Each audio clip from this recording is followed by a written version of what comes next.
Ha sido la guerra de más larga data que ha tenido Estados Unidos y aparentemente, según lo que dijo el presidente de Estados Unidos, podría llegar a su término en un tiempo relativamente corto. Vamos a conversar justamente sobre eso con Raúl Sor, sobre qué pasa entre Estados Unidos y Afganistán, según lo que dijo Joe Biden hoy día. Raúl.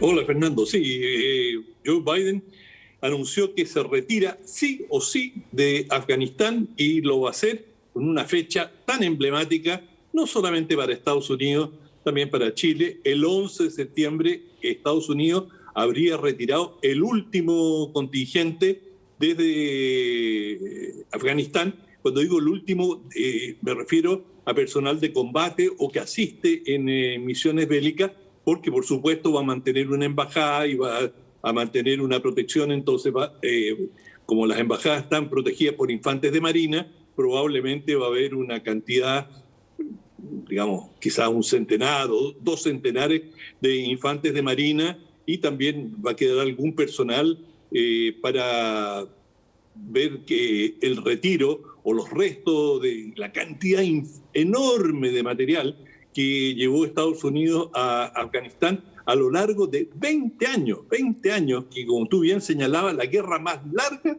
de la historia de Estados Unidos, en la cual, cuando se dice en términos bélicos, cuando no ganas una guerra y tú eres el más fuerte, la perdiste. Y allí los británicos, los ingleses, en el siglo XIX fueron derrotados, los soviéticos fueron derrotados, no en un sentido militar, que botaron las armas y salieron en desorden, o muchos de ellos prisioneros, salieron en perfecto orden organizado, después de perder alrededor de 15.000 soldados, pero sin haber conseguido sus objetivos políticos, y se retiraron. Y, por supuesto, Afganistán cambió de color político. La Unión Soviética había intervenido para apoyar a un gobierno que le era afín, y ese gobierno finalmente fue reemplazado por un gobierno hostil a la Unión Soviética, de manera que, bajo todos los parámetros, la Unión Soviética perdió esa guerra. Y se dice que esa guerra fue muy importante en el colapso del conjunto de la Unión Soviética. Y Estados Unidos entró en este conflicto después de los atentados del 11 de septiembre del 2001, en que, bueno, Bin Laden estaba en Afganistán, y Estados Unidos le dio un ultimátum a los talibanes, este grupo de integristas musulmanes islámicos que controlaban, gobernaban en Afganistán, y les dio un periodo muy breve para que le entregaran a Bin Laden y sus secuaces para juzgarlos por el atentado del 11 de septiembre del 2001. Bueno, los talibanes dijeron no, él es un huésped nuestro y no lo vamos a entregar. Estados Unidos no perdió más tiempo, y el presidente Bush ordenó la invasión de Afganistán, y las cosas se le dieron muy fáciles a Estados Unidos, pero en un par de semanas habían conquistado Kabul, la capital. Parecía que los talibanes se habían desvanecido por completo, pero acá hay una máxima de todos los conflictos. Tú puedes elegir las armas con que vas a combatir, y Estados Unidos movilizó sus bombarderos B-52, hizo estos bombardeos de alfombra, y utilizó su fuerza aérea al máximo, de manera que los talibanes no pudieron oponer mayor resistencia. Pero con el correr de los meses, de los años, se fueron reorganizando, y si bien Estados Unidos pudo elegir las armas, los talibanes eligieron el terreno, y a la larga el terreno domina. Y en un país montañoso, con unos inviernos muy crudos, muy difícil de movilizar tropas por tierra, e incluso los helicópteros tienen ciertos techos de vuelo, con mal clima no pueden operar todo el año. En esas condiciones los talibanes le sacaron el máximo partido al terreno, y también a la popularidad que ellos tenían frente a gobiernos afganos que fueron increíblemente corruptos. En algún momento Afganistán tenía más de 1.000 generales Es decir, se compraba el cargo de general y eso venía con un sueldo y con una serie de privilegios. Es decir, la denuncia de corrupción contra el gobierno afgano, de los crímenes que cometían, los abusos, eran enormes. Y eso finalmente fue erosionando la base de apoyo que Estados Unidos había conseguido en aquel momento, entre otros, con una organización o una alianza militar que se llamó la Alianza del Norte, y con el tiempo se fue debilitando la presencia estadounidense, que llegó en su momento peak a tener decenas de miles de soldados, y ya con el presidente Trump comenzaron a desescalar la presencia hasta el último minuto. Incluso ahora, con el presidente Biden, el Pentágono siguió insistiendo que no debían retirarse, que esto traería consecuencias en toda la región, pero finalmente Biden ha concluido, igual que Trump, que esto no tiene ningún destino y que cuando le preguntaron, incluso durante la campaña, ¿qué pasa si Estados Unidos se retira? ¿Qué va a pasar con las mujeres que han sido sometidas a una dominación y a un trato brutal, completamente desmedido por parte de los hombres? Es decir, las mujeres son tratadas en muchos casos verdaderamente como animales de crianza, es decir, el hombre es el amo, es el dueño de ella y puede disponer de sus vidas.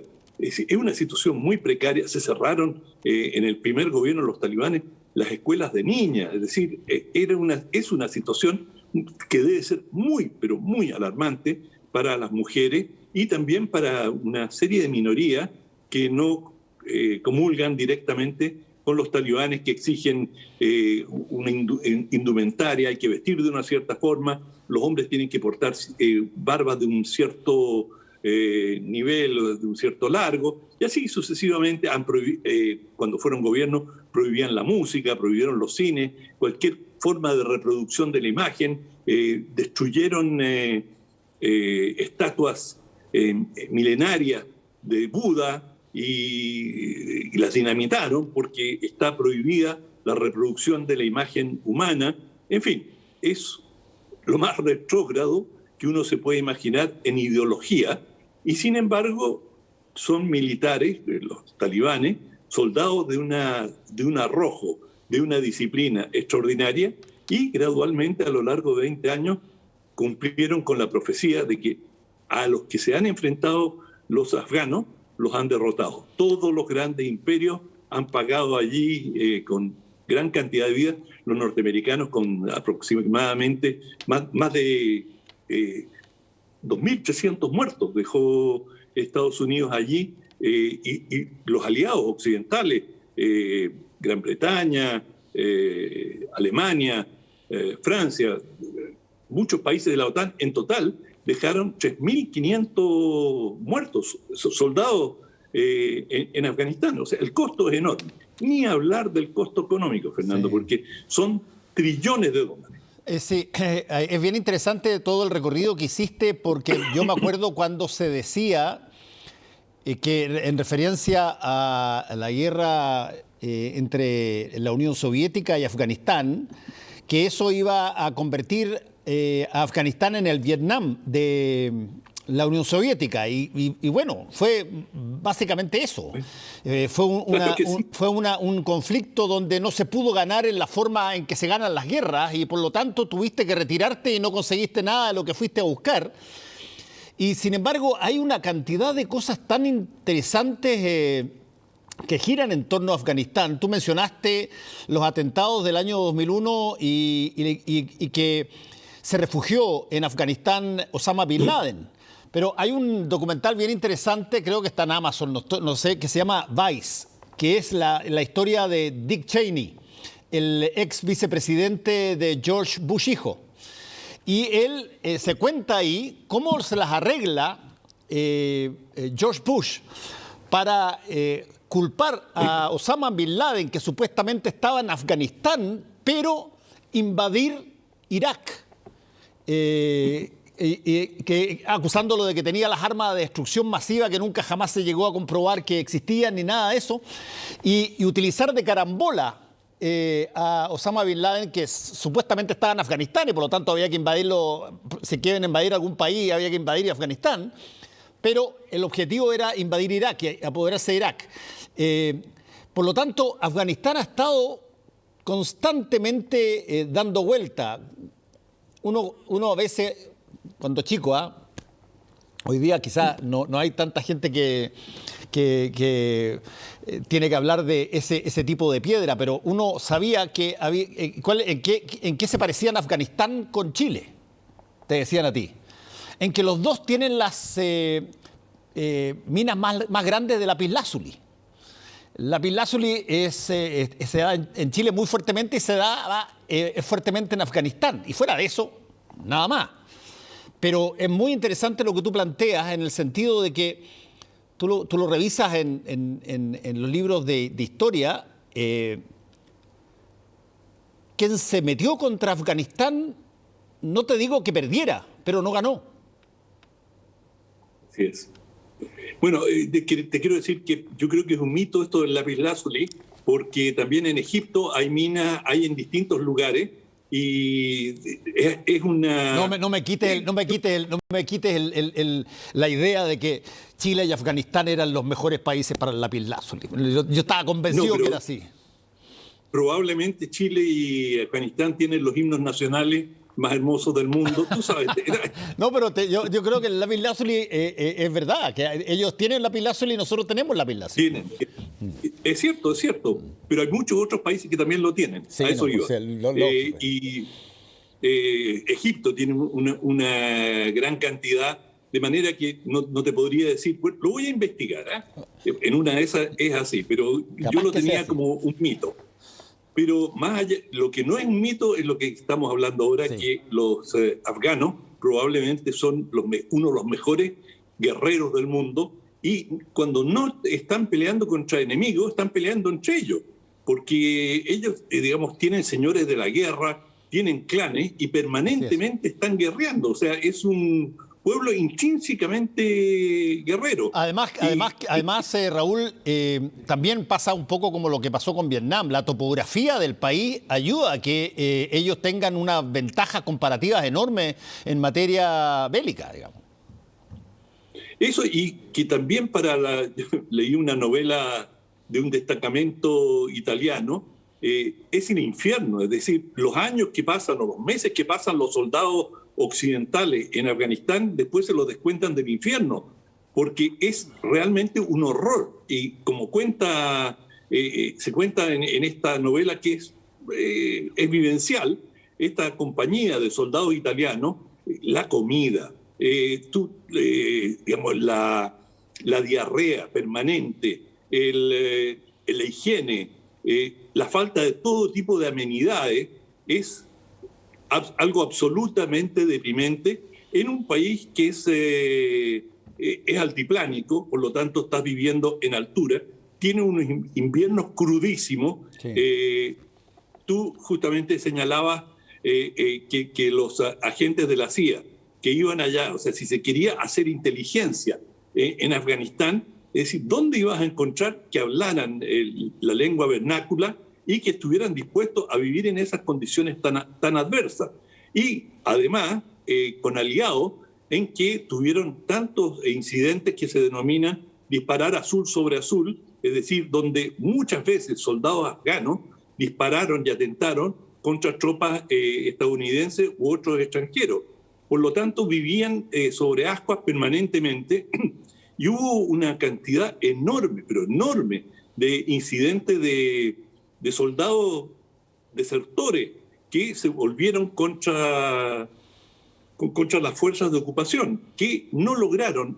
Hoy día, en estos momentos, ya los talibanes controlan más del 50% del país, el grueso de las áreas rurales no han logrado capturar grandes ciudades, tampoco se lo han propuesto como un objetivo central, y lo que ellos libraron es lo que se conoce como una guerra de desgaste, y sabiendo que los invasores tenían condiciones tan adversas, tarde o temprano si los iban desgastando, se iban a ir algún día. Y eso es exactamente lo que está ocurriendo. Y lo que llama hoy día la atención, por lo menos del discurso del presidente Biden, que es un retiro incondicional.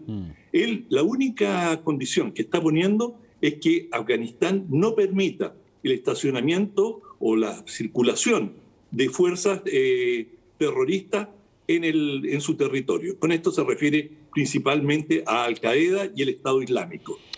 Ahora Raúl, déjame hacerte una pregunta al respecto. En algún momento dado, yo recuerdo, lo conversamos acá, el presidente Donald Trump pololeó con la idea del retiro de las tropas de Afganistán también. O sea, no es una idea que haya nacido con Biden. Esto viene dando vueltas, solo que había que materializarlo en algún momento dado, ¿no? No, Biden no hace más que concluir lo que ya tenía bastante avanzado Trump. Y Trump inició las negociaciones con los talibanes en distintos lugares, no en Afganistán mismo, justamente para llegar a un acuerdo y salir. Trump lo planteó desde el primer día de que la presencia en Afganistán no tenía ningún sentido, que estas guerras eternas no llevaban a ninguna parte, y por lo tanto, te digo, hay plena coincidencia entre los dos gobiernos en ese sentido particular. Y Biden está terminando el retiro que ya había iniciado y tenía bastante avanzado Trump. Por lo tanto, en eso no va a haber mucho debate en Estados Unidos, y todas las encuestas de opinión pública en Estados Unidos van en la misma dirección, es decir, están hartados. No te hablo de los militares, no del alto mando, que teme que el vacío que va a dejar Estados Unidos, que se presume que en algún momento Afganistán va a caer nuevamente en manos de los talibanes, aunque nunca se sabe, porque cuando el 96 terminó, fueron expulsados ya definitivamente los soviéticos. Incluso antes se dijo, bueno, el gobierno pro Moscú va a caer, y duró varios años. Sí. ¿Por qué? Porque se empezaron a dar una serie de luchas faccionales entre distintos grupos en Afganistán, y nadie te dice que hoy día no puede ocurrir lo mismo y que el gobierno actual pueda durar algunos años, pero la lógica militar y la lógica política dice que si los talibanes fueron capaces de conquistar buena parte del país contra la presencia de Estados Unidos, probablemente el gobierno en algún momento va a caer y los talibanes van a volver a gobernar. Bueno, vamos a estar atentos a eso y muchas gracias, Raúl. Que te vaya muy bien. Chao, y averíguatelo en lapislázuli. Yo creo que Chile y Afganistán eran uno de los dos más grandes productores de lapislázuli. No sé, pero me lo contaron de chico y yo lo creí. Yo tengo tarea para mañana, te traigo la respuesta. Ya, chao.